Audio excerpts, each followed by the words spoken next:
김종배 시선 집중.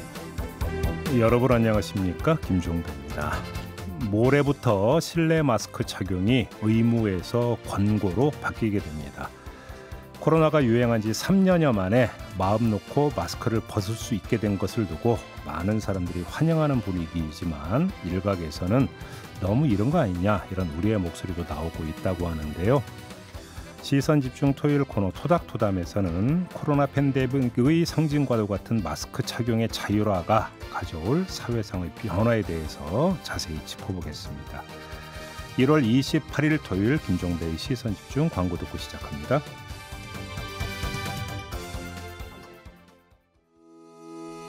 시선집중은 촌철님들의 다양한 목소리를 기다립니다. 짧은 건 50원, 긴 건 100원인 문자메시지 샵 8001번, 스마트 라디오 미니와 유튜브 라이브로도 시선집중과 함께하실 수 있습니다.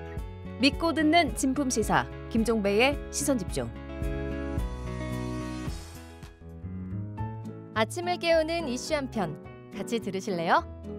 등 토닥이는 토요일의 이야기, 토닥토담. 네, 토닥토담 두 분과 함께합니다. 국내 유일의 종합인문교양개간지죠. 황해문화의 전성원 편집장 모셨고요. 어서 오세요. 네, 안녕하세요. 전성원입니다. 손희정 영화평론가 모셨습니다. 어서 오세요. 네, 안녕하세요. 네, 자, 오늘도 이야기 나눌 주제와 관련된 오디오부터 듣고 이야기 시작하겠습니다. 끝나지 않을 것만 같던 코로나 확진 추세는 지난달 말 이후 꺾이며 다시 안정을 찾고 있고, 우리 국민의 항체 양성률은 자연 감염과 백신 접종의 영향으로 99%에 육박하고 있습니다. 앞으로도 유행은 또 찾아올 겁니다. 다만 길고 어두웠던 코로나19의 터널은 어느 정도 빠져나온 것 같습니다. 정부는 마침내 실내 마스크 의무를 완화하겠다고 발표했습니다. 종합적으로 검토한 결과 이제 실내 마스크 착용 의무 조정이 가능한 상황으로 평가됩니다. 네, 드디어 마스크에서 해방이 될 것 같습니다. 병원이라든지 대중교통 이런 데에서는 계속 쓰긴 써야 됩니다만, 그래서 이런 몇 군데를 제외한 실내에서도 마스크를 벗을 수 있다. 우리 두 분은 어떤 평가가 좀 궁금한데요. 적극 환영하시는 입장입니까? 그래도 좀 걱정이 된다는 입장이십니까? 저 대답 대신에 네. 초등학교 4학년 학생이 쓴 동시 하나 읽어드릴게요. 네. 네. 답답한 마스크 벗고 싶다, 벗고 싶다. 외쳐봐도 절대 벗을 수 없는 마스크. 쓰고 또 써도 서랍에서, 바구니에서 계속 나오는 마스크. 마스크 지옥에 빠진 나. 하지만 마스크를 안 쓰는 집안은 천국. 집 밖도 집안처럼 천국이 됐으면 좋겠는데 라는 시예요. 천국이 도래했습니까? 아마 어린이들은 어떨지 모르겠는데 어른인 저는 마스크 안 쓰면 좋기는 할 것 같아요. 저는 근데 지금 네. 그 동시를 들으면서 제가 그 어릴 때 봤던 철가면이라는 소설이 왜 자꾸 떠오르죠? 그 두 마스크도 일종이죠. 그렇죠. 철가면. 아이언 마스크. 네. 근데 이게 저희 재단에서 이제 100일장을 하는데 해마다 지금 38년째 하는데 거기에 이제 재작년에 수상한 작품인데 재작년 예, 한참 심할 때구나. 시작했을 때. 네. 그러니까 우리가 그 2020년 1월 20일에 국내에 첫 확진자가 나왔고 지금 이제 2023년 1월 28일이니까 네. 만 3년 동안 마스크를 입에서 떼지 못했던 거죠. 그러니까 계속 비상적인 상황에 살다가 일상으로 이제 돌아오는 상황이기 때문에 아마도 기성세대는 대부분 이거 자체를 좀 환영하는 분위기가 아닐까. 저도 개인적으로는 뭐 뗄 때가 되기는 했다 그런 생각은 하고요. 손혜정 평론가는 어때요? 저는 아무래도 극장에 많이 가니까요. 이제 마스크를 극장 같은 곳에서도 벗을 수 있게 돼서 극장 가는 완전히 화색이 돌고 있는 중이긴 한데요. 저도 이제 생각을 해보면 그 이제 아바타 2 봤을 때 이게 제가 쓴 안경에다가 그 위에 3D 안경을 쓰고 그렇지. 마스크까지 쓴 상태로 3시간을 앉아 있다 보니까 정말 너무 숨이 막히더라고요. 그렇겠다. 그래서 이거를 벗으면 너무 신나겠다라는 생각과 더불어서 근데 또 이게 산밀 지역 중에 하나잖아요. 사실 극장이. 그래서 나는 갔을 때 과연 용기 있게 벗을 수 있을까 이런 생각이 좀 들긴 하더라고요. 저는 지금까지 살아오면서 이 코로나 때문에 마스크를 의무 착용하기 전에 네. 평생 마스크라고 하는 걸 써본 적이 없어요. 아. 미세먼지가 극성을 부리고 그래도 저는 마스크라고 하는 걸 써본 적이 없거든요. 처음에 진짜 죽는 줄 알았어요. 또 안경이 김서려가지고 맞아요. 그렇죠. 네. 그래도 벗는다고 하니까 환영. 아마 대부분의 분들은 좀 환영하지 않을까 이런 생각이 좀 드는데, 근데 이 마스크 의무 착용을 푸는 걸 보면 우리나라가 거의 마지막이라면서요. 그러니까 이 얘기는 거꾸로 얘기를 하면 대한민국 국민처럼 마스크 의무 착용에 대한 수용도가 높았던 국민이 없다, 이 얘기가 되는 거잖아요. 왜 그랬을까요? 이게 실제로가 대한민국 같은 경우에는 마스크가 가장 저렴하고 누구나 할 수 있는 방역 방법이라는 점에서 굉장히 크게 환영을 받았었던 것 같은데요.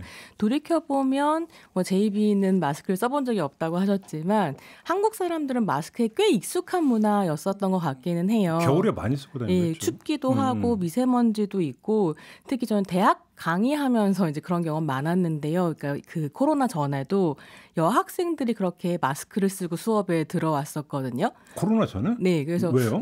왜 마스크를 쓸까라고 생각을 했었는데 알고 보니까 화장을 안 하는 경우에 이제 마스크를, 워낙에 이제 한국도 얼평이 많은 사회이다 보니까 마스크를 쓰기도 하고, 그 직전에 또 어떤 일이 있었냐면 이게 화장실 같은 데서 어떤 성범죄물 촬영 같은 것들이 불법 촬영이 있어서 그때 또 한참 이제 여성들 같은 경우는 그랬어요? 마스크를 끼자 이런 얘기를 했었거든요. 그래서 아무래도 좀 익숙했었던 것 같다. 네.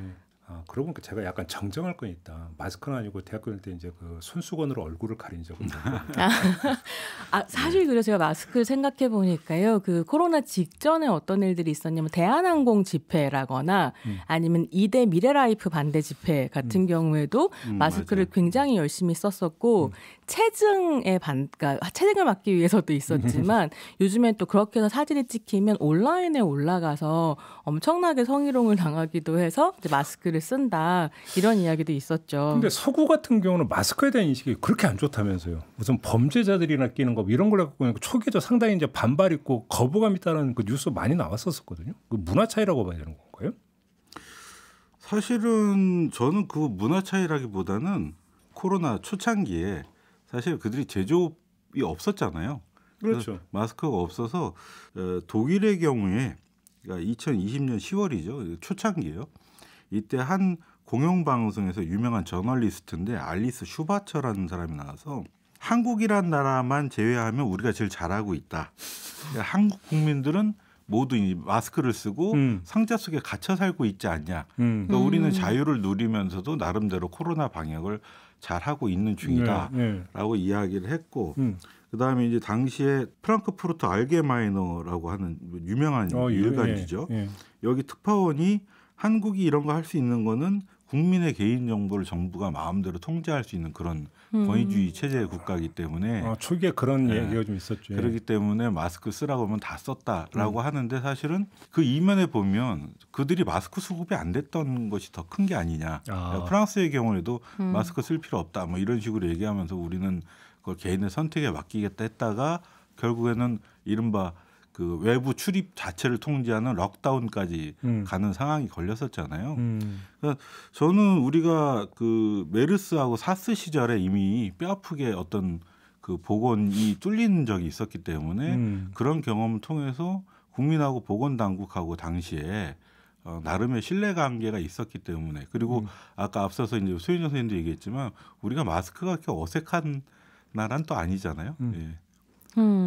근데 이제 뭐 아까 제이비께서도 말씀하셨던 것처럼 거기에 문화적인 요소도 없지는 않았었던 것 같아요. 그 워낙에 이제 범죄자들이 마스크를 쓴다라는 생각이 강하고, 한국 같은 경우는 이거를 코로나를 막기 위해서 마스크를 쓴다는 생각이 강한데 해외 같은 경우는 감염자가 마스크를 쓴다라는 인식이 좀 있다고 해요. 그래서 쓰는 걸 꺼려하는 부분도 있었고, 2020년 12월 타임즈에서 다뤘었던 기사를 보면 아시아에서보다 서구권에서 사회적 상호작용을 할 때 얼굴 표현이 더 중요하다라는 점을 짚기도 했다고 하거든요. 그러고 보면 영화나 이런 거 봐도 그런가, 대화 나눌 때 얼굴 표정을 막 다양하게 짓는 게 서구 사람들이 더 다양하게 짓는 것 같긴 해요. 뭐 얼굴에 뭐랄까 근육이 많이 움직이는 것 같기도 하고요. 이탈리아 영화 보면 특히 손 동작까지 제스처 너무 중요한. 이제 눈을 마주치는 게 또 중요한 문화이기도 해서 마스크를 좀 꺼려했었던 것이 아닌가라는 분석들이 나오기는 했죠. 그렇죠. 뭐 근데 뭐 어디가 뭐 잘 쓰고 안 쓰고 떠나서 이제 우리 얘기만 하면 되는 거니까. 네.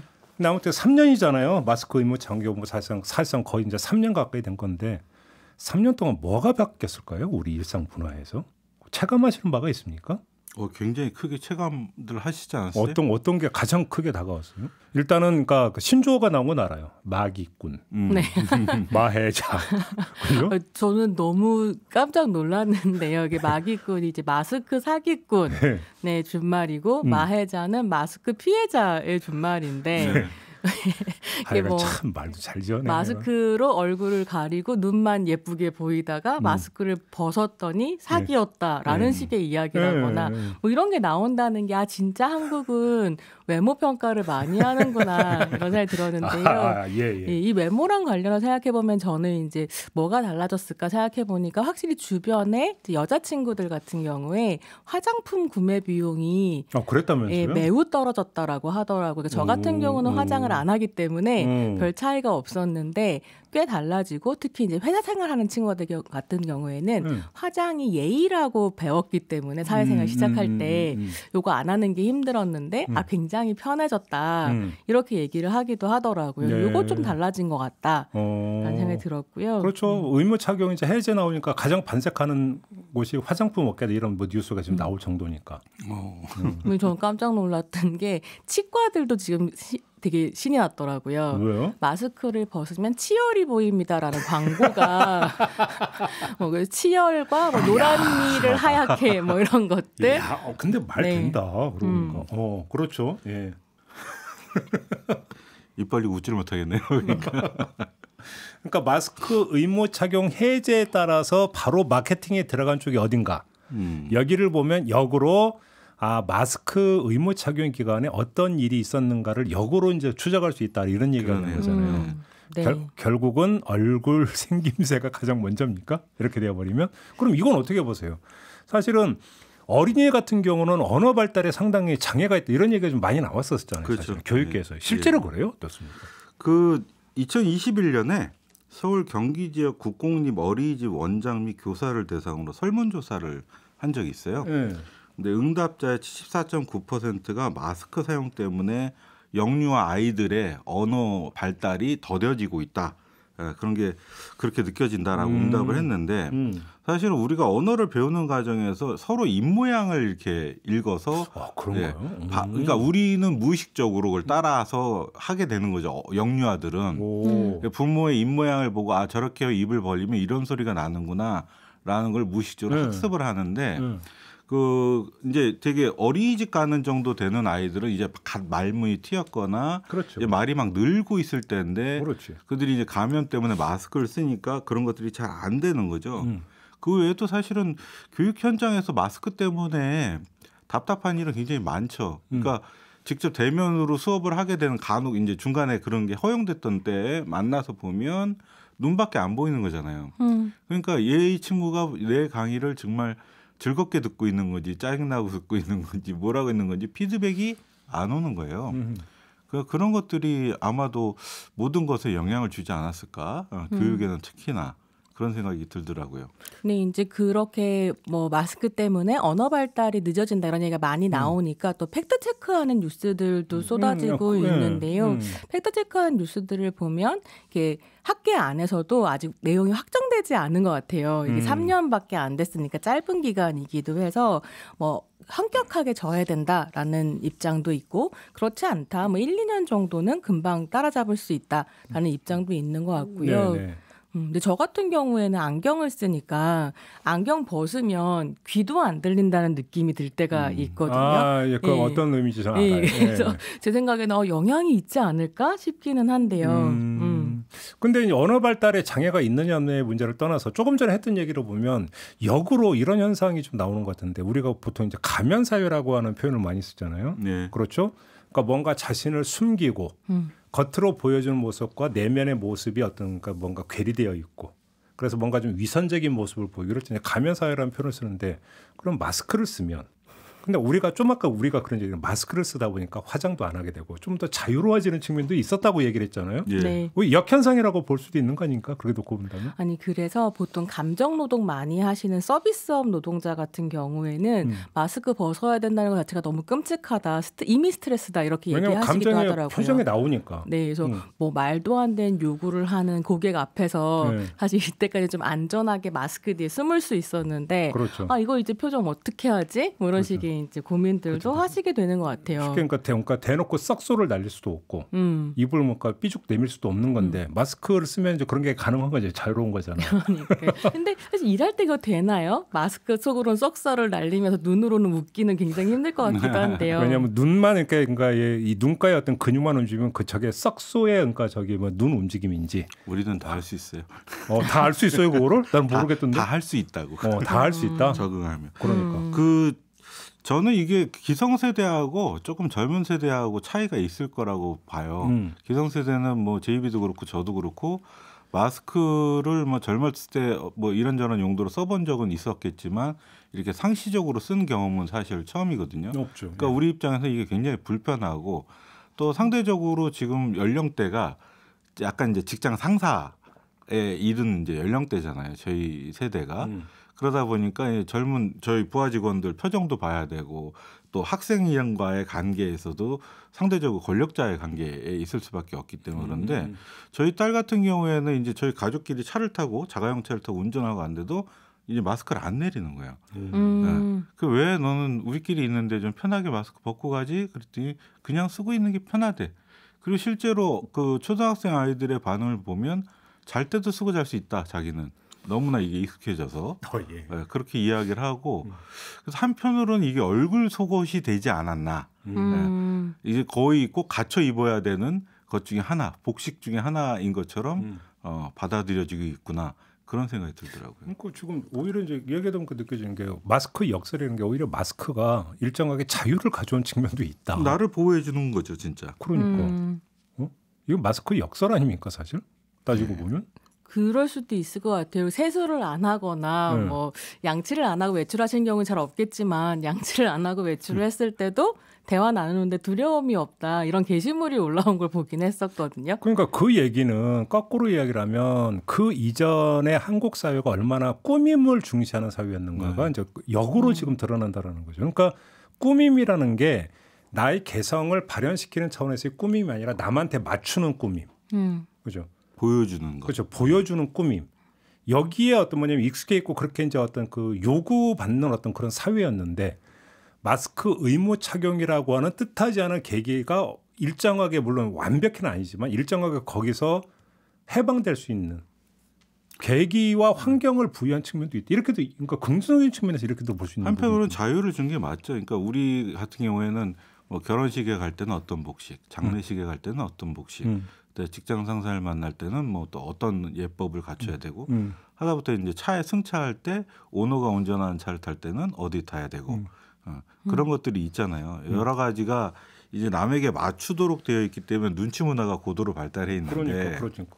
마스크를 씀으로 인해서 자기의 표정이나 이런 것들을 감출 수 있고 일종의 그러니까 갑옷을 두른 기분이 들 수 있을 거예요. 근데 또 한편으로는 그렇게 이제 마스크가 내 얼굴을 대신하다 보니까 편해지는 부분도 있지만 또 이 마스크에 엄청나게 힘을 주는 소비 문화도 생기긴 했었거든요. 그래요? 한국뿐만이 아니라 전 세계적으로 마스크의 패션화 뭐 이런 거 뭐 얘기하는 디땡땡 같은 뭐 고급 브랜드에서 아이고. 디땡땡 마스크를 만든다든지 아니면 빨주노초 파는 뭐 다양한 색깔의 마스크를 낸다든지 그래서 저도 이제 마스크를 다양한 색깔로 끼고 다니면서 재밌어 하기도 했었는데요. 그러다 보니 비싼 마스크도 등장을 한 부분이 있었다. 그러니까 저는 오히려 거꾸로 초기에 일본에서 나왔던 마스크 기억하십니까? 당시 아베노 마스크. 네. 아베 총리가 쓰고 나왔던 마스크. 코만 가리는. 어떻게 그런 마스크를 만들 생각을 했을까? 지금도 그게 이해가 안 돼. 그래서 생각을 해보면 마스크가 뭐 갑옷이기도 하고 패션 아이템이 되기도 하고 했지만 한편으로는 정치적 입장이 드러나는 물건이 되기도 했거든요. 그래서 미국 같은 경우에 트럼프 지지자들은 마스크를 안 쓴다든지 아니면 일본에서 아베노 마스크 좋잖아 이러고 쓰고 다닌다든지 네. 이런 식의 정치가 펼쳐지는 장이 됐었던 것도 네. 좀 신기하다. 그래서 마스크가 여러 가지 의미를 획득하는 3년간이었구나. 이런 생각이 좀 들더라고요. 그러니까 참 여러 장면이 있네요. 그 아베의 마스크도 있고 바이든 미 대통령이 마스크를 두 겹으로 끼고 나왔던 그러게요. 장면도 좀 갑자기 이제 불현듯 떠오르고 마스크라고 하는 거 하나에서 결국은 참 여러 가지 정치적 장면도 좀 교차가 됐던 게 있다. 이런 생각이 좀 들긴 드네요. 아까 이제 마스크와 언어 발달 얘기했을 때 결국 이제 뭐 해결책으로 뭐 이렇게 뭐랄까 입 보이는 투명 마스크라든가 이런 그것도 것들이 나왔잖아, 맞아요. 뭐 해결책으로 제안이 되기도 했었는데요. 결국 전문가들이 하는 이야기는 그럴수록 가정에서 혹은 뭐 가정에 준하는 공간에서 마스크 없이 만나는 가까운 사람들이 서로 더 신경 쓰고 친밀감을 키워가야 된다가 결론이기는 하더라고요. 저는 제일 인상 깊었던 마스크 착용 장면은 외국에서 막 수염이 이렇게 났는데 마스크를 쓰니까 여기 딱 수염이 잘리는 거 봤어요? 아니 근데 그런 마스크 효과 없는 거 아니에요? 어? 마스크를 쓰려면 수염을 사실 밀어야지 효과가 왜 수염 탓을 해요? 왜 수염 그렇습니다. 탓을? 수염 아무 죄가 없죠. 그럼요. 원래 저 공군 조종사들은 면도를 깔끔하게 해요. 마스크가 딱 밀착돼야 되기 때문에. 여기서 전하는 말씀 듣도록 하겠습니다. 넘어가겠습니다. 네.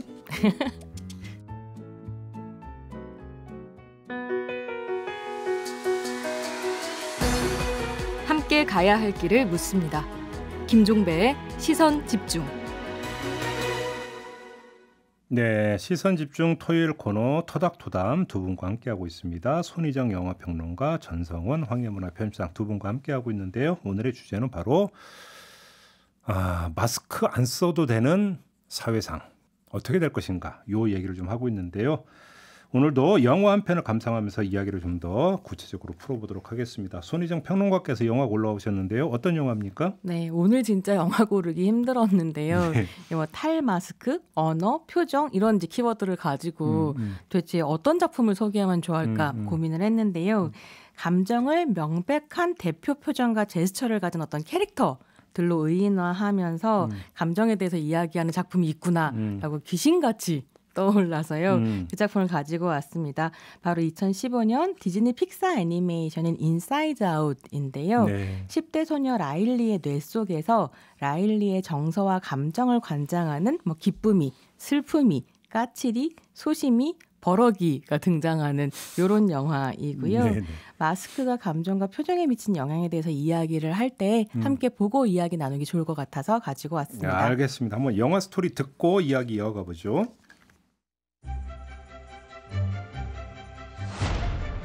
오늘은 전학을 간 11살 소녀 라일리의 첫 등교일. 라일리의 머릿속은 오늘따라 더욱 분주히 움직이는데 Hello, did I wake you? You have to play that. Well, I have to practice, and I don't think of it as playing so much as hugging. 기쁨이, 소심이, 버럭이, 까칠이, 그리고 슬픔이까지 라일리의 행복을 위해 분주하게 일하고 있는 이곳은 바로 감정 컨트롤 타워. 그날그날의 감정들이 담긴 구슬들은 의식 깊은 곳에 장기 저장소로 보내지고 그중 핵심 기억들은 각각 섬을 만들어 라일리의 고유한 성격을 형성하게 되는데요.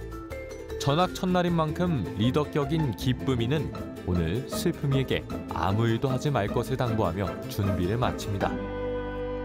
하지만 추억이 가득한 고향을 떠나 새로운 곳으로 온 라일리는 적응이 쉽지 않아 보이는데요.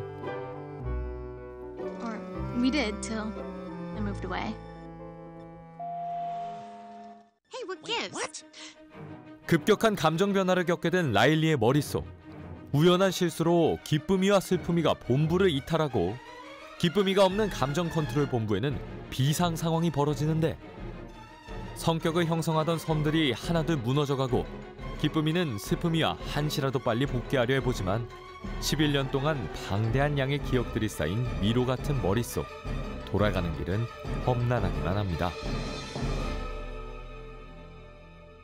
그런데 그때 어릴 적 하키팀의 진날의 장기 기억 구슬을 발견한 기쁨이, 슬픔이의 존재 이유를 이해하지 못했던 기쁨이는 그날 가족과 친구들이 라일리를 위로하고 라일리가 행복할 수 있었던 이유가 바로 슬픔이 때문이었다는 것을 깨닫게 되는데요. They came to help because of sadness. We have to get back up there. 과연 엇갈린 채 머릿속을 헤매고 있던 기쁨이는 슬픔이를 찾아 힘겨운 시간을 보내고 있는 라일리의 행복을 되찾아 줄 수 있을까요? 오늘의 영화 인사이드 아웃입니다. 네, 잠깐 영화 인사이드 아웃 감상을 해보셨는데 자, 이걸 탈마스크하고 어떻게 연결질까? 저도 영화를 보면서 이게 되게 궁금했어요. 두 분 좀 오늘의 주제와 연관지어서 가장 인상 깊게 봤던 부분들이 어떤 겁니까? 전성원 편집장님. 지금 제 딸이 이 영화 속 주인공하고 비슷한 처지예요. 라일리하고. 그러니까 질풍노도의 시기를 겪고 있습니다. 질풍노도의 시기죠. 초등학교 이제 졸업했고 얼마 전에 연말에 이사했고 이사 얘기 계속하네요. 네. 이사했고 그다음에 너무 이제 중학교 큰일입니다, 이사. 네, 중학교 진학이 있습니다. 네, 그게 더 큰 일입니다. 아직 큰 제일 중요한 때는 아직 안 왔네. 중2라면서요, 요즘은. 요새는 좀 일찍 시작해서 이미 이제 경보가 울리고 있어요.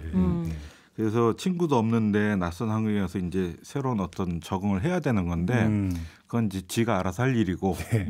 아버지 입장에서 그냥 제가 인상적이었던 장면은 그 빙봉. 빙봉의 존재였어요. 상상 속 친구 빙봉. 코끼리 닮은 게. 그러니까 어른이 된 우리들 기억 속에서는 이제 소거돼서 사라졌는데 그게 더 이상 이제 존재하지 않는데 우리가 살면서 많은 것들을 잊어버리고 망각해야만 하고 그러잖아요. 그 중에 하나가 저는 이런 것 같아요. 그러니까 어른이 된다는 건 웃고 싶을 때 웃어서도 안 되고 그다음에 슬플 때 마음껏 슬퍼해서도 안 되고 그런 게 어른이 되는 게 아닌가. 그러니까 나의 감정이라는 걸 그와 같은 어떤 가면이란 마스크 뒤에 숨겨야만 이 엄청난 품평 사회에서 내가 외부 시선으로부터 살아남을 수 있는 방법을 깨우치는 게 아니냐. 그러니까 빙봉과 같이 어울리고 있는 동안에 라일리나 이 친구들, 그러니까 여기서 5가지의 이제 감정으로 상징되는 것들이 마음껏 막 표출되는데 결국에 빙봉을 지음으로써 우리는 나의 감정을 숨기고 살아야 하는 것. 그것이 어른이 되는 거고 그게 성장이라면 참 슬프다. 그런 생각이 들더라고요. 우리 이 영화를 고르신 손희정 평론가.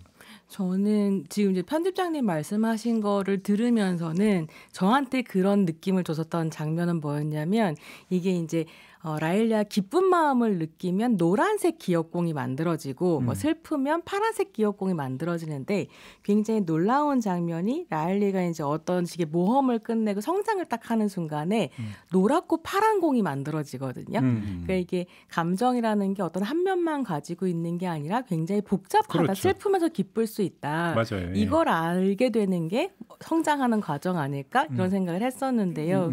근데 이제 제가 이 영화를 오늘 고른 제일 중요한 이유는 사실 첫 장면이었습니다. 그러니까 라일리가 엄마 아빠의 표정을 통해서 어떤 감정을 배우기 전에 그냥 기분이 좋으면 애기 라일리가 웃고 슬프면 울고 하는 그래서 그러니까 문화적으로 배우기 전에 어떻게 생득적으로 가지고 있는 감정과 표정이라는 게 사람한테 있나? 그럼 마스크가 아이들한테 그렇게 큰 영향을 안 미칠 수도 있을까? 이런 생각이 좀 들었었거든요. 이른바 이제 기본 감정이라고 하는. 네. 그러니까 기본 감정이 있느냐 없느냐. 이게 이제 사실 학계에서 이제 논란이긴 하더라고요. 한쪽에서는 있다 그러고 한쪽에서는 없다 그러고 그렇게 하는데 바로 이제 그 부분을 지금 말씀하시는 거잖아요. 그렇죠. 근데 아무튼 근데 마스크하고 연결짓기 전에 그냥 감정 그 자체를 가지고 이야기를 하면 감정이라고 하는 게 이렇게 경계성이 뚜렷할까? 조금 전에 말씀하신 노란색과 파란색이 같이 묻어 있는 구슬. 어찌 본다면 그게 감정의 실체일 수도 있다라고 하는 게 우리는 감정을 표현하는 단어가 엄청나게 많잖아요. 예. 엄청나게 많은데 그게 딱딱 그렇게 구분이 과연 구획이 그어질 수 있는 감정 상태냐라는 거죠. 그건 아니지 않습니까, 사실은? 따지고 보면. 무슨 영화였던 건데 제목은 기억이 안 나는데 그 기쁨, 슬픔, 그다음에 여러 가지 감정들을 사진을 일일이 찍어서 그걸 흉내내는 그런 영화들이 있었던 것 같아요. 그런 영화들이 꽤 많은데요. 제가 그 작품을 떠올려 보려고 하니까 생각이 잘 안 났는데 사실 최근에 인기 있었던 작품 중에 그 장면이 나오는 게 우영우. 그래서 영우 아버지가 사진들을 붙여놓고 이제 근데 공부하죠. 바로 그건데 이제 보통 거기서 감정 지문이라고 하는 단어를 쓰더라고요. 그러니까 특정한 감정에는 특정한 표정이 대응을 한다라는 거죠. 그러니까 슬픔은 눈물을 흘리는 것, 그다음에 기쁘면 활짝 웃는 것. 근데 과연 그러냐라는 거죠. 예를 들어서 아무런 맥락 없이 그냥 표정만 딱 봤어요. 사진 한 컷으로 양비관을 찡그리고 있는 이 그 표정을 보면 많은 사람들은 그거를 뭔가 불쾌하거나 기분이 나빠서라고 생각하지만 너무 맛있는 걸 먹어서도 사람은 양미간을 찡그리거든요. 그죠? 그게 그러니까 그러면 그게 구분이 되냐라는 거예요. 이게. 그게 이제 그 문화연구 쪽에서는 그 사라 페일린이라고 예전에 그 미국 대통령 후보 나왔던 사람 있잖아요. 그 사람이 이제 방송에 나와서 눈을 찡긋했는데 네. 그 사진 한 컷 딱 찍어놓고 이게 잉크를 한 거냐 아니면 눈을 찡그린 거냐 그걸 가지고 이제 해석을 할 때 결국 문화적으로 해석한다는 건 맥락이 있어야만 바로 그거죠. 해석이 가능하다는 거예요. 그러니까 감정도 그래서 사회적으로 구성된 구성물이다라고 주장하는 사람들이 있더라고요. 그리고 그 과거에 이제 인간의 여러 표정을 조사할 때 전기 실험을 해. 뇌 이쪽 양쪽 그에 전기를 하고 특정 부에 자극을 주면 웃는 얼굴이 나와요. 그러니까요. 예. 근데 그건 가짜죠. 그 기쁨에서 웃는 게 아니거든요. 그러니까 전기 자극에 의해서 그런 거지. 사람마다 그러니까 슬픈데 헛웃음 짓는 사람도 있는 거고 눈물을 흘리는 사람도 있는 거고 그냥 발밑만 바라보는 사람도 있을 수 있는 거죠. 최근에 개봉한 영화 중에 헤어질 결심이라는 영화가 있는데 박찬욱 감독의 거기 탕웨이 배우가 연기한 캐릭터가 조선족 캐릭터, 조선동복 캐릭터인데요. 한국말이 어색할 때마다 웃는 설정인 거예요. 근데 남편의 죽음에 대해서 얘기할 때 계속 웃는 거죠. 남편이 죽었는데 웃어? 그래서 이제 의심을 받았는데 알고 봤더니 한국어 때문이었다. 뭐 이런 식의 설정도 나오거든요. 근데 아까 이제 편집장님 말씀하신 거에 대해서 또 다른 의견은 어떤 게 있냐면 그래서 뇌를 자극하면 웃잖아요. 근데 그렇게 해서 웃고 나면 기분이 좋아진다는 거예요. 그래서 오히려 감정이 문화적인 것이기보다는 완전히 신체적인 것이다라고 얘기하는 학자도 있어서 아니, 그게 제가 볼 때는 같은 얘기인 것 같아요. 그러니까 감정이라고 하는 게 뇌에서 이렇게 생각해서 그 감정이 지어지는 게 아니라 신체 반응이 먼저 나오고 신체 반응을 가지고 해석을 하면서 거기서 이런 감정이라고 붙인다라는 거죠. 근데 해석하는 과정에서 사회문화적 맥락에 따라서 그걸 그러니까 신체 반응을 해석을 한다라는 거예요. 그래서 똑같은 신체 반응인데 그게 사회와 문화에 따라서 다른 감정으로 표출되기도 한다. 그렇죠. 그런 얘기를 하는 거죠. 그러니까 몸짓이나 동작 같은 경우에 왜 우리 같은 경우에 문화권에 따라서 어떤 특정한 동작이 욕이 되기도 하고 그렇죠. 이런 것처럼 그렇죠. 그 언어라는 것 자체가 사실은 뭐 딱 하나 지칭되는 코드가 있는 것이 아니고 문화나 이런 것 어떤 그 토양에 따라서 달라지기 때문에 그걸 코드를 습득하는 과정이죠. 언어를 그렇죠. 배운다는 게. 근데 뭐 이제 감정 일반론 가지고 너무 길게 얘기할 수는 없고 오늘 주제와 관련된 그럼 감정과 마스크로 이제 연결을 지어서 얘기를 하면 그러니까 마스크라고 하는 게 자 여기서 양면이 있는 거잖아요. 우리가 조금 전에 일부에서는 오히려 마스크라고 하는 것들이 마스크 안에서의 감정 표현을 좀 더 자유롭게 해준 측면이 있다라고 우리가 얘기를 했잖아요. 근데 또 한편으로는 마스크에 가려짐으로써 감정을 제대로 표현하지를 못하고 그래서 상대에게 인지를 시켜주지를 못함으로써 소통을 방해한다는 측면도 있는 거잖아요. 이 부분들을 정리를 해야 될 것 같은데요. 확실히 그래서 내가 어떤 것을 의사표현을 하고 싶어 할 때 훨씬 더 명확하게 해야 되는 부분들은 결국엔 생기는 거 아닐까 싶기도 하고요. 그렇죠. 제가 손혜정 평론가하고 대화를 나누는데 손혜정 평론가님 저 지금 기분이 나빠요. 그러니까 이렇게 자기의 감정 상태를 이야기하면서 내가 하고자 하는 메시지를 던지지는 않죠. 그런 건 주로 표정으로 지어가면서 그다음에 이제 내가 그러니까 하고자 하는 이야기를 하는 건데 마스크를 쓰고 있으면 이게 가려지는 거잖아요. 그래서 저 같은 경우에는 강의를 할 때 마스크를 쓴 청중을 만나면 사실은 좀 두려움이 있더라고요. 반응을 모르니까. 예, 왜 어떤 기분으로 앉아 계신지 알 수가 없으니까요. 그러니까 무서운 거죠, 사실. 그게 좀 무섭기도 하고 그러다 보니까 사실 대인기피증이 생기는 사람들도 있고 사람과 만나는 것이 무서워지는 경향이 많아지고 있다는 얘기도 있더라고요. 네. 그리고 또 한편으로 반대로 오히려 나를 드러나는 게 두렵다 보니까 그리고 마스크가 있는 얼굴이 나라는 감각이 있는데 이거 없이 사람을 만나는 게 두려워서 마스크를 못 벗는 사람들도 많아지고 있다라는 이야기도 들었습니다. 전승환 편집장 어떻게 생각하세요? 그런 이유에서 이제 마스크가 세대 간의 어떤 격차를 더 벌어지게 하거나 갈등의 요소가 되기도 해요. 그러니까 앞서서도 얘기를 했지만 이제 기성세대, 좀 연령층이 있는 세대의 경우에는 예를 들면 저희 회사의 경우에 이제 한 30대 미만 직원들, 그러니까 30대의 직원들은 마스크를 거의 회의 때도 하고 있거든요. 그러면 이제 더 고연령층 때 이제 직장 상사들은 그 좀 내려라 우리끼리 있는데 얼굴이 안 보이니까 얘기를 할 때 도대체 내가 누구한테 얘기를 해야 될지 잘 모르겠다. 그러면 뚱한 표정 못 짓잖아. 그렇죠. 그런 것도 있고 그다음에 이제 그 우리 마스크 때문에 이제 그 갈등 벌어진 것 중에 하나가 공공장소에서 마스크를 누가 제일 잘 안 쓰냐 하면 5,6남이래요. 5,6남. 이게 5,6도란 말에서 파생돼서 나온 말인데 그러니까 50대, 60대 남성들이 가장 문제를 많이 일으킨 거야. 그러니까 그 대중교통 탔을 때 문제 일으키는 사람 중에 89%가 남성이고 그 중에서 50대, 60대가 이제 64%에 이른다고 해요. 근데 한편으로 보면 이제 왜 우리가 MZ 세대, MG 세대의 여러 가지 것들 이야기할 때 콜포비아, 그러니까 전화 받기 두려워하는 세대들이라고 하잖아요. 그런 것 중에 하나가 감정 표현 자체를 물론 안 하는 사람들은 아닌데 그렇게 크게 하지 않아요. 그리고 남한테 내 감정을 굳이 알려야 되나? 이런 생각도 있고, 그러니까 소통이라는 것 자체에서 문자 메시지나 이런 우리가 이제 이모티콘이나 이런 것도 익숙한 사람들이기 때문에 굳이 얼굴 표정으로 이걸 전달해야 되는가? 그렇다고 해서 전혀 없다는 뜻은 아니지만 그게 굉장히 줄어든 세대가 아닌가라는 생각이 들더라고요. 근데 제가 조금 전에 두 가지 양면이 있다고 했는데 사실은 지금 두 분의 말씀을 듣다 보니까 양면이 아니라 같은 면이라고도 볼 수 있죠. 왜 그러냐면 마스크 안에서 내가 감정 표출을 하는 것은 소통을 위한 감정 표출이 아니라 그냥 자족적인 자기 만족적인 감정 표출인 것이고 소통을 목적으로 하는 것은 아니죠. 그렇죠? 이렇게 놓고 본다면 근데 마스크에 가려져 가지고 결국은 소통의 단절 내지 장애가 발생한다라고 하는 점에서도 어찌 본다면 그건 하나의 갈래일 수가 있겠다. 이렇게 놓고 본다면. 결국 이렇게 놓고 보면 본질적인 문제는 마스크라고 하는 계기를 통해서 좀 더 극단화돼서 나타났던 우리 사회에서의 자유로운 어떤 영혼의 표출. 그것이 감정이란 말로 그러니까 전환을 시키면 감정을 제대로 드러내지 않는 그러면서 자기를 감추는 것. 아까 얘기했던 꾸밈이라고 하는 것들도 결국은 어찌 보면 그 범죄에서 들어갈 수 있는 거잖아요. 결국 이것이 이전에는 투명 마스크였지만 코로나 국면에 있어서는 투명이 아닐 뿐이지 사실은 뭐가 또 크게 바뀌었느냐 이런 얘기로도 연결이 될 수 있는 거 아닌가요?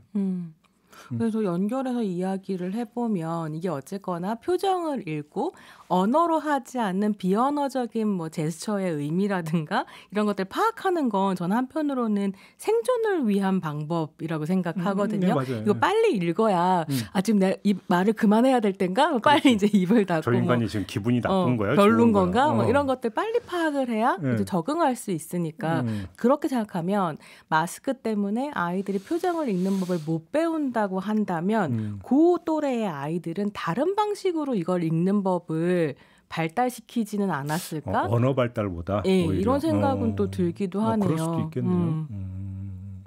아무튼 이렇게 놓고 본다면 마스크라고 하는 것들이 결국은 소통의 장애물이 됐다라고 하는 데에는 일단 좀 잠정적으로 우리가 도달을 한다 이렇게도 볼 수 있는 건가요?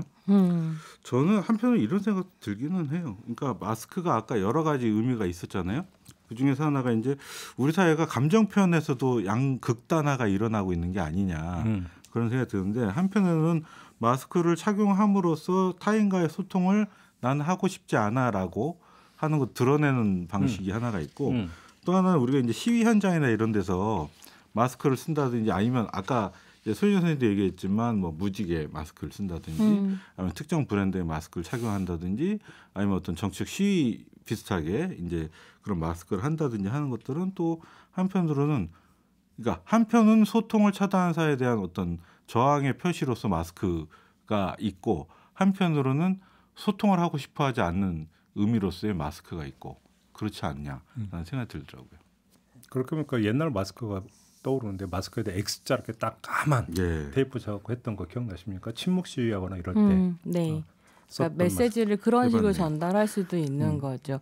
이 마스크 관련해서 어떤 심리적인 상황을 설명하는 단어가 요즘에 마스크 증후군이라는 게 있는데요. 이 마스크 증후군이 뭐냐면 아까 말씀하신 것처럼 마기자 뭐 이런 마기꾼 이런 단어에서 보이듯이 이게 내 얼굴에 대해서 자신감이 점점 없어지면서 마스크로 내 얼굴을 가리고 싶어하는 이런 식의 이제 마음 심리 상태를 마스크 증후군이라고 하는데 제가 좀 재밌다고 생각했던 게 스마일 마스크 증후군이라는 것도 있거든요. 이건 뭐냐면 억지로 밝고 쾌활한 척 하다가 걸리게 되는 어떤 우울함, 사회적 가면이네. 예, 그런 것들이 있는 거죠. 그래서 결국 마스크라고 하는 것이 여러 가지 심리적인 스펙트럼을 보여줄 수 있구나 이런 생각이 들었는데요. 근데 이 마스크 증후군이 좀 염려가 되는 건 그냥 그 정도 선에서 내 얼굴을 보여주고 싶지 않다, 부끄럽다 해서 끝나는 게 아니라 이게 신체 이형 증후군이라고 해서 내 얼굴을 못 견디게 되는 상황까지 발전하기도 한데 그래서 반복되는 성형 수술을 하게 된다거나. 아니, 근데 이게 실제로 학교 이런 데서는 자기 얼굴이 드러나는 것을 꺼려서 마스크를 안 벗는 그래서 급식도 안 먹는 이런 학생들이 있다라고 실제 그래요? 네, 이런 기사가 나오고 있기는 한데요. 제가 이게 정말일까 싶어서 이제 커뮤니티를 들어가서 검색을 해봤더니 그런 글들이 나오더라고. 내가 처음으로 이제 친구들이랑 롯데리아 같은 데 가게 됐는데 마스크 벗어야 되냐. 그러니까 이제 조언으로 빨대로 뭐 콜라만 드세요 이런 식의 조언이라든가 이런 것들이 달리는 것으로 봐서는 실제로 10대들 사이에서는 급식도 안 먹는다는 말이 나올 것 같고요. 근데 얼핏 생각하면 그럴 수 있는 것 같은 게 코로나가 한창일 때 학교에 입학을 한 경우라면 그러니까 그 교우관계를 맺음과 동시에 마스크를 낀 얼굴만 보고 그 교우관계를 맺었으니까 맨 얼굴을 보지를 못했을 수가 있는 거잖아요. 그럼 마스크를 벗는 데는 부담 이런 게 있겠네, 있기는. 그러니까 제가 아까 딸 얘기했잖아요. 그러니까 걔가 초등학교 3학년 때 이 코로나가 시작돼서 졸업할 때까지 3년 동안 마스크를 못 벗었어요. 그러니까 마스크를 쓰고 있는 게 매우 편한 거야. 그리고 이제 그 10대 로우틴이긴 하지만 10대 소녀가 이야기하는 게 자기 외모에 대해서 가장 관심이 많고 또 불만이 많은 시절이란 말이죠. 그러니까 한편으로는 그 마스크를 내리는 게 굉장히 그러니까 그 속옷을 벗는 남들 앞에서 속옷을 벗는 기분이 드는 거예요. 그래서 제가 그 얼굴 속옷이라고 이야기했던 게 바로 그런 차원에서 말씀드린 거였거든요. 그러니까 일본에서도 가오판츠라는 말이 나왔다고 하더라고요. 근데 이게 이제 마스크를 못 벗는 그 두려움이 한국 사회의 외모지상주의 때문도 있고 여러 가지 이제 민감한 어떤 감수성 때문이기도 하지만 제가 좀 놀랐었던 건 뭐가 있냐면 더 어린 아이들이 마스크를 안 벗으려고 하는 데에는 두려움과 공포가 있다는 거죠. 네, 맞아요. 왜냐하면 코로나와 더불어서 뭐가 되게 예민하게 발달했냐면 보이지 않는 위협에 대한 감각이 지금 어린아이들이 엄청나게 발달을 했대요. 그래서 저희 때는 뭐 귀신이나 유령 정도가 보이지 않는 위협이었다면 아주 실체적으로 보이지 않는 위협을 경험한 거죠. 그래서 뭐 안전한 상황에 있다고 하더라도 뭐가 어떻게 닥쳐올지 모르니까 내 보호막인 마스크는 안 벗는다라고 하는 경우도 있어서 이런 것들은 좀 염려가 되기도 합니다. 그러니까 정리를 하면 결국은 어느 사회나 사회를 살아가는 데 있어서의 생존법으로 그러니까 사회적 가면을 쓴다고 하잖아요. 그것이 무형의 투명의 어떤 가면이었던 게 코로나라고 하는 계기가 이제 부여가 되면서 이제 대놓고 유형의 마스크를 쓰면서 오히려 너무나 당연시하고 자연스러워하는 것들이 3년이라는 기간이 지나는 동안에 좀 약간 좀 강화된 게 아닌가. 이렇게 놓고 본다면 다시 이전으로 돌아가는 데에는 또 그만큼의 상당한 시간이 필요할 수도 있겠다는 얘기로도 연결이 될 수 있겠네요. 그렇게 놓고 본다면. 지금 상황에서는 어쩌면 아예 못 돌아갈 수도 있죠. 그래요? 그 상황까지. 왜냐하면 이게 코로나가 좀 미래를 앞당겼다라는 이야기가 있잖아요. 실제로 보면 그런 것도 있고 그리고 이게 그 극단화가 계속 심화되는 것 중에 하나가 그러니까 세이브 더 칠드런에서 작년 3월에 이 코로나 팬데믹하고 아동 삶의 질에 대한 연구를 보고서를 냈거든요. 2012년부터 해마다 냈어요. 근데 그 작년에 삶의 만족도가 크게 떨어졌는데 거기에 보면 이제 그 저소득층 그러니까 중산층 이상의 가정의 아이들은 부모하고 보낼 수 있는 시간이 늘어났고 그다음에 이제 가족 간의 관계를 통해서 이런 걸 어떤 위기 상황을 극복하면서 도리어 가족 관계가 돈독해졌다라는 반응이 상대적으로 높았던 반면에 부모가 맞벌이 부부이거나 이제 한부모 가정이거나 그도 아니면 이제 뭐 조부모가 이게 돌보고 있는 그런 류의 가정의 경우에는 아이들의 건강 상태도 그렇고 이제 여기서 말하는 건강 상태는 정신적 건강에도 문제가 있는 거예요. 그러니까 그런 아이들의 경우에는 그런 어떤 뭐 교육 격차라든지 아니면 돌봄 격차에서 회복되지 못하고 있는 거죠. 그리고 우리가 이제 보통 이제 민낯을 보았다 이런 표현을 많이 쓰잖아요. 그러니까 숨김없는 가감 없는 그대로의 모습을 보았다. 뭐 이런 표현을 많이 쓰는데 갈수록 그런 걸 볼 기회가 줄어든다. 이런 얘기가 되는 거 아니겠습니까? 마무리를 해야 될 것 같은데 우리 두 분 혹시 못다한 말씀 있을까요? 전성훈 편집장님. 그 누군가의 심기를 읽어야 하는 것은 항상 약자에게 요구되는 거잖아요. 눈치라고 하는데 한국 사회가 눈치를 이제 보게 늘 이제 약자들에게 강요하는 사회잖아요. 이제 우리가 마스크를 벗게 됐는데 조금 눈치 안 보고 더 자기 감정 표출할 수 있는 그런 사회가 되었으면 좋겠습니다. 마스크 이제 벗고도 네. 그렇죠. 손희정 평론가님. 저는 오늘 우리가 영화 얘기를 많이 못했으니까 영화 얘기로 마무리를 좀 하자면 사실 마스크와 함께 코로나를 제일 많이 설명하는 한국의 유행어가 코로나 블루였었던 것 같아요. 근데 너무 다행인 건 코로나 블루와 우울증은 또 다르다고 하더라고요. 그러니까 좀 우울하고 넘어갈 수 있는 것과 우울한 게 지속되는 것 사이의 차이라고 할 수 있을 텐데 이제 이 인사이드 아웃이라는 영화가 보여주는 것처럼 우울함이나 슬픔이라고 하는 게 반드시 버려야 할 될 감정이라기보다는 그것들을 잘 안고 극복하고 다스리고 이렇게 갈 때 또 뭐 코로나 블루 이후에 뭐 어떤 행복한 게 올지 잘 모르겠긴 하지만 더 건강한 심리 상태로 갈 수 있지 않을까 이런 생각을 그렇죠. 좀 해봤습니다. 그 말씀 받아서 이제 코로나 블루하고는 상관이 없더라도 사람이라고 하는 것은 1년 365일 똑같은 평정 상태로 삶을 살 수는 없는 거죠. 기쁠 때가 있고 슬플 때가 있고 의기소침할 때가 있고 힘들 때가 있는 거고 사실은 감정이라고 하는 것은 어찌 본다면 나 지금 상태가 이래. 그러니까 좀 나하고 함께 해줘라고 하는 신호일 수도 있거든요. 근데 그런 게 마스크로 인해서 가려진다면 거기서 나타나는 결과는 더 심한 고립일 수가 있다. 그런 거 아니겠습니까? 그래서 이제 마스크라고 하는 것이 갖고 있는 문제점은 어찌 보면 그거일 수도 있다. 어찌 보면 내가 너무 살기 힘들어서 뭔가 타인들에게 보내는 구조 신호를 가로막는 게 마스크일 수도 있다. 이 생각도 좀 한번 해볼 필요는 좀 있을 것 같다. 이런 생각을 한번 해봤습니다. 알겠습니다. 자, 오늘 이야기 이렇게 마무리하도록 할게요. 두 분 수고하셨습니다. 네, 고맙습니다. 감사합니다. 네, 김종배의 시선집중 오늘 준비한 이야기는 여기까지고요. 저는 다음 주 월요일 아침에 다시 인사드리겠습니다. 고맙습니다.